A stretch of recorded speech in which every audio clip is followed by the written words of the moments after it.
Hello friends, அனைவருக்கும் வணக்கம் and welcome back to my channel.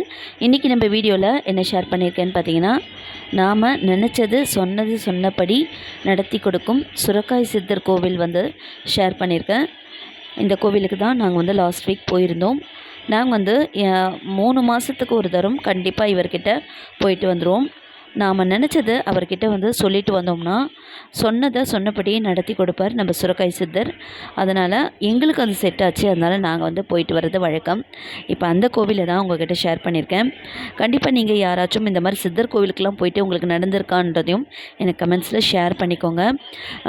தெய்வ கோவிலை விட சித்தர் கோவிலுங்களுக்கு போனால் சீக்கிரம் நடக்கும் வேண்டுதல்கள் அப்படின்னு சொல்லுவாங்க.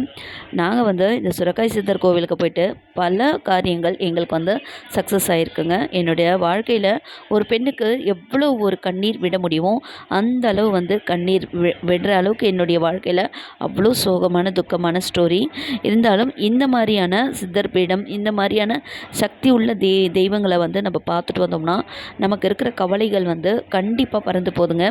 அது எங்களுடைய எக்ஸ்பீரியன்ஸும் நாங்கள் சொல்லலாம். இப்போ அந்த வீடியோவை உங்கள்கிட்ட ஷேர் பண்ணியிருக்கேன். கண்டிப்பாக இந்த வீடியோ பார்த்தீங்கன்னா நீங்கள் போகணுன்னு நினச்சிங்கன்னா கண்டிப்பாக போயிட்டு வாங்க. இது எங்கே இருக்குதுன்னு பார்த்தீங்கன்னா, ஆந்திர மாநிலத்தில் புத்தூர் என்ற பகுதியில் நாராயணவனம் என்ற ஊரில் அமைஞ்சிருக்குங்க இந்த சித்தர் கோவில். இவருடைய பேர் சுரக்காய் சித்தர். இவர் நாராயண சுவாமி அப்படின்னும் சொல்லுவாங்க. இவருக்கு என்ன பேருன்னே தெரியாதாம். இவர் முதல்ல சென்னையில் தான் வாழ்ந்துட்டு இருந்தாராம். அவர் நாட்டு மருந்து வைத்தியம் செஞ்சுட்டு இருந்தவராம். அவர் ஒரு தரம் என்ன பண்ணியிருக்காரு, சென்னையிலேருந்து திருப்பதி போகிறதுக்காக ட்ரெயின் ஏறியிருக்காரு. ட்ரெயின் ஏறினப்போ அப்போது அவர் ஒரு மாதிரி சடைமுடி, ஒரு மாதிரியான தோற்றம், யாஷகர்கள் இருப்பாங்க இல்லையா, அந்த மாதிரியான தோற்றத்தில் இருப்பாராம், கொஞ்சம் பிச்சைக்காரர் மாதிரி. அவர் ட்ரெயினில் ஏறினப்போ அங்கே இருக்க டிடிஆர் என்ன சொல்லியிருக்காரு, நீங்கள் எல்லாம் ஏறக்கூடாது, இந்த ட்ரெயினில் ஏறினீங்கன்னா இந்த ட்ரெயினே எடுக்க மாட்டோம் அப்படின்னு சொல்லிட்டு டிடிஆர் சொல்லியிருக்காரு. அப்போ அந்த சுரக்காய் சித்தர் என்ன சொல்லியிருக்காருன்னா, நான் இறங்கிட்டேன்னா இந்த ட்ரெயின் புறப்படாது, நான் கால் வச்சா மட்டும்தான் இந்த ட்ரெயினே புறப்படும் அப்படின்னு சொல்லிட்டு என்ன பண்ணியிருக்காரு, இறங்கி போயிட்டு உக்காந்துட்டாராம். அதுக்கடுத்தது அந்த டிடிஆர் என்ன பண்ணியிருக்காரு, ட்ரெயினை செஞ்சுருக்காரு. எடுக்கவே முடியலையாம், ட்ரெயின் அசைய கூட முடியலையாம், அவ்வளோ லேட் ஆகிடுச்சான். அப்போ தான் என்ன இவர் ஒரு மாதிரியான பேசினாரே, இவர் நான் கால் வச்சாதான் எடுக்கும் ட்ரெயின் அப்படின்னு சொன்னாரே, என்னவா இருக்கும் அப்படின்னு சொல்லிட்டு யோசிச்சுட்டு அந்த டிடிஆர் என்ன பண்ணியிருக்காரு, நம்ம அந்த சுரக்காய் சித்தர்கிட்ட, சுவாமி நான் சொன்னது தப்பு தான், நீங்கள் ஏறி உட்காருங்க, நேரமாகுது, ட்ரெயின் எடுக்கணும், புறப்பாடு செய்யணும், வாங்க சுவாமி அப்படின்னு சொல்லிட்டு கூப்பிட்ருக்காரு. அப்போ தான் நம்ம சுரக்காய் சித்தர் என்ன பண்ணியிருக்காரு, அந்த ட்ரெயினில் போய் ஏறி உட்காந்த உடனே ட்ரெயின் புறப்பட்டுச்சான். அவ்வளோ ஒரு சித்த விளையாட்டுகள் பண்ணுவாராம் நம்ம சுரக்காய் சித்தர். அவ்வளோ ஒரு சக்தி வாய்ந்தவராம். சொன்னபடி நடத்தி கொடுப்பார், சொன்னபடி நடக்கும். அப்படி தான் சென்னையிலேருந்து இங்கே திருப்பதிக்கு போகிற வழியில் வந்துட்டாராம்.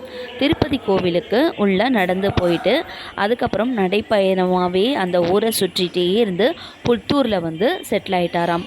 அப்போ தான் அங்கே இருக்கிறவங்களுக்கு எல்லாம் சித்த மருத்துவர் செய்வாராம். சில சித்து விளையாட்டுகள் செய்வாராம். அவர் சுரக்காய் குடுவையை தோளில் சுமந்துக்கிட்டே சுற்றிட்டுருப்பாராம்.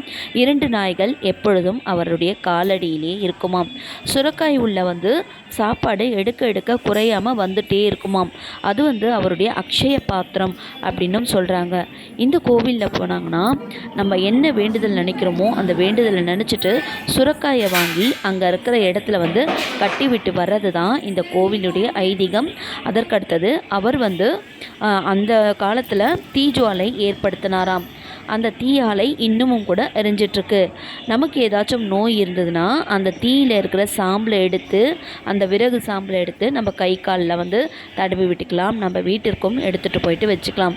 இந்த மாதிரியான பல கதைகள் நம்மளுடைய சுரக்காய் சித்தர்கிட்ட இருக்குங்க. இந்த சன்னதியில் அங்கே இருக்கிற அக்னி குண்டத்தில் அங்கே விறகு விற்பாங்க. அங்கே வாங்கி நம்ம அந்த அக்னி குண்டத்தில் போட்டுட்டு வரலாம். வேண்டுதல் வச்சுட்டு கூட மரக்கட்டைகள் அங்கே வாங்கி போடுறவங்களும் இருக்காங்க. நிறைய விவசாயிகள் வந்து இவர்கிட்ட வந்து தன்னுடைய குறைகளை எல்லாமே சொல்லிட்டு போகிறாங்க. நாங்களும் இவர்கிட்ட போயிட்டு பல வருஷமாக எங்களுக்கு நல்ல ஒரு ரிசல்ட் இருக்குங்க. நல்ல ஒரு நம்ம வாழ்க்கையில் உண்மையாலுமே எவ்வளவோ மாற்றம் ஏற்படுதுங்க. அவ்வளோ சக்தி வாய்ந்தவர் நம்ம சுரக்காய் சித்தர். கண்டிப்பாக நீங்களும் போயிட்டு வந்து உங்களுடைய குறைகள் எல்லாம் வந்து இவர்கிட்ட சொன்னீங்கன்னா, நீங்கள் என்ன குறை சொல்கிறீங்களோ உங்களுடைய குறைகளை எல்லாமே தீர்த்தி வைப்பார் நம்ம சுரக்காய் சித்தர். ஓகே ஃப்ரெண்ட்ஸ், இந்த வீடியோ உங்களுக்கு பிடிச்சிருந்தா மறக்காம சேனலை சப்ஸ்கிரைப் பண்ணிக்கோங்க. இதோட நெக்ஸ்ட்டு சூப்பரான ஒரு vlogல மீட் பண்ணலாம். நல்லதே நினைப்போம், நல்லதே நடக்கும். Thank you friends, take care, bye bye. சுரக்காய் சித்தர் சுவாமியே போற்றி போற்றி.